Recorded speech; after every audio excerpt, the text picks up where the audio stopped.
역대상 7장 1절로 8장 40절까지 길이입니다. 또 한번 간단하게 정리하면 먼저 7장 1절로 19절까지 북방에 정처한 지파들이죠.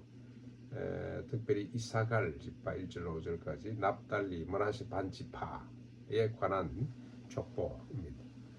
두 번째로 에브라임의 후손들이 20절부터 29절까지 쭉 나옵니다. 그 다음에 아셀의 후손들 30절부터 40절까지, 그리고 이제 8장으로 넘어와서 베냐민의 후손들 이야기가 쭉 나옵니다. 이 역사를 왜 이렇게 기록을 했을까? 족보들을 쭉 이게 뭐 성경인가 하는 생각이 들죠. 그런데 이게 성경입니다.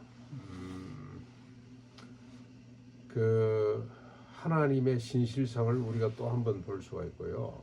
그 다음에 여기 아주 우리가 참 또 감동스러운 것은 이 역대기 열왕기도 마찬가지입니다만 언제 기록이 되냐 하면 포로로 끌려갔다가 바빌론의 포로로 끌려갔다가 기환하면서 쓴 거죠.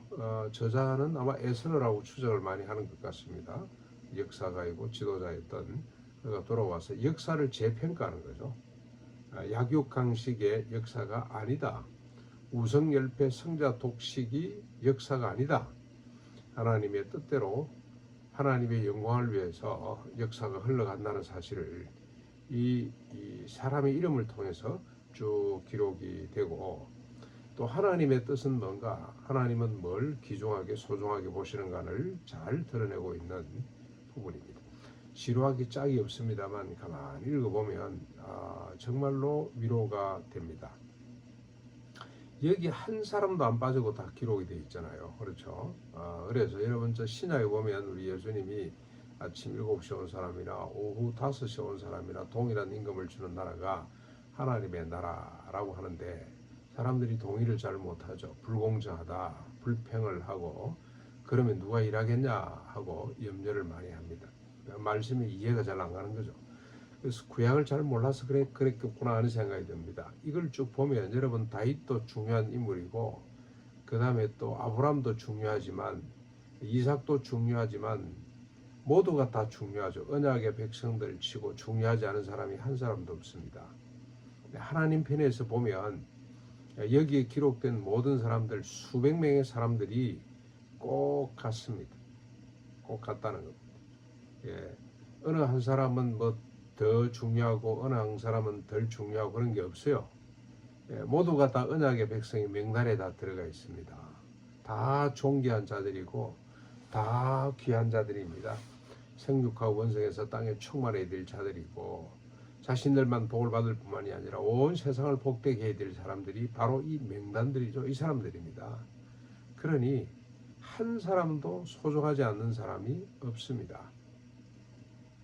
그래서 우리 모두가 하나입니다. 하나. 그래서 서로를 향해, 근데 부모 입장에서 가장 하나님 입장에서 귀한 사람이 누구겠습니까? 서로 연대의식을 갖고 서로 하나된 생각을 갖고 책임지려고 하는 사람, 서로 돌아보고 격려하고 위로하는 사람이죠. 우리 도스토옙스키의 까라마조프의 형제 가운데 세 아들이 나오는데, 그 아들 중에 가장 이상적인 아들이 누구냐? 알로샤라는 사람이죠. 왜 그가 중요하냐? 큰 형님 효도로 작은 형님 이반 사이에서 말이죠. 서로의 갈등을 어떻게 하든지 해결해 보려고 하고, 아버지 표도로 아버지 아주 참 남봉꾼이죠. 돈은 많지만 남봉꾼 아버지를 그래도 아버지로 인정을 하고 아버지를 위로하고 아버지를 바로 세워보려고 했던, 그래서 그야말로 그 뭐 심지어는 형들의 애인들까지 이 사랑으로 챙기는 모습을 보면 참 기가 찹니다. 이게 바로 성도의 모습이구나, 크리스찬의 모습이구나, 그런 걸 느끼게 되는데, 오늘 이 족보를 보면 한 사람도 귀하지 않은 사람이 없고 다 소중히 하나님께서 이름을 기록하고, 뭐 에스라를 통해서 기록했든지 성령의 감동으로 기록을 하게 하고 하나님 백성들이 얼마나 번성해 가는지를 쭉 보여주고 있습니다. 그리고 또 하나, 오늘 보면 계속해서 전투에 관련된 이야기가 많죠. 나가서 싸울 만한 장사였더라. 그들은 싸움에 능한 자였더라. 예, 우리 이스라엘 민족 하나님의 백성들은 전투하는 민족입니다. 그런데 이 전투한다고 해서 지금 우리가 생각하는 전투하고는 차원이 다릅니다. 지금 우리가 생각하는 전투는 침탈이죠. 침탈, 탈취하는 거. 자신의 부와 권력과 영광을 무한대로 키우고 싶어서 힘 있는 자들이 힘 없는 자들을 짓밟는 것이 전쟁이라고 그렇게 인식이 되어 있습니다. 그러나 성경에서 말하고 있는 이스라엘 백성들이 치료해야 될 전쟁은 목적이 딱 하나입니다. 정의를 세우고 평화를 이루기 위해서입니다. 그래서 더불어 함께 모든 사람이 존엄하고 안전하고 행복하고 생육하고 번성해서 땅에 충만해지는 세상을 만들기 위한 전쟁이라고 할 수가 있습니다.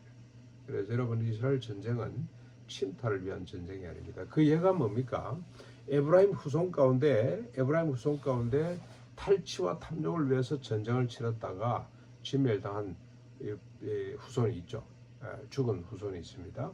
그래서 그 다음에 아들을 놓고 이름을 하나님께 저주를 받았다는 이름을 쓸 정도로 그런 전쟁은 부정을 했습니다. 그래서 전쟁에 보면 늘 규칙이 사람을 살려두지 말거라, 그 다음에 또 탈취물을 취하지 말거라, 이런 것들이 종종 나옵니다. 탈취물을 전부 다 하나님께로 바쳐라. 개인이 갖지 못하도록 했던 사건들을 우리가 잘 압니다. 다윗이 그렇게 열심히 전쟁을 했습니다만은 다윗만큼 전쟁을 많이 한 사람도 없잖아요.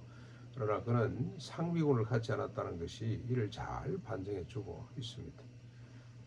침략, 침탈을 위한 전쟁이 아니라 공의와 인애를 위한 거룩한 전쟁이었음을 보게 되고, 그리고 이스라엘은 이를 위해서 늘 전투하는 자세를 갖고 있었다는 겁니다. 오늘 우리 예수 믿는 사람들도 전투하는 성도들이 되어야 됩니다. 세상의 불이 세상의 부정과 타협하지 않아야 되고, 세상의 공의와 인애를 세우기 위해서 전투하는 자세로 임하는 매일매일을 살아가는 사람들이 할 수가 있는데, 그렇기 때문에 전투 중에 가장 중요한 전투는 뭐냐? 복음을 전하는 겁니다. 우리가 죄를 지적하기보다 먼저 십자가 부활의 은혜를 전해서, 그래서 우리는 이 복음을 전하기 위한 전투하는 자세를 늘 견지해야 됩니다. 우리가 전쟁하지 아니하면 사탄도 가만히 있으면 다행인데, 사탄이 지가 막 전쟁을 내 설쳐가지고 백성들을 자기 백성으로 다 몰고 가버립니다. 그리고 우리가 잘못하면, 전투를 잘못 치르고 있으면 사람들이 사탄에게 미혹돼서 오히려 기독교를 등지게 되는 역사가 나타나는데, 지금 한국교회 상황이 그렇지 않나 하는 생각이 듭니다. 우리가 뭘 위해서 싸워야 될지 방향을 상실해버린 것 같아요. 그래서 이상한 정치 선동을 하고 말이죠.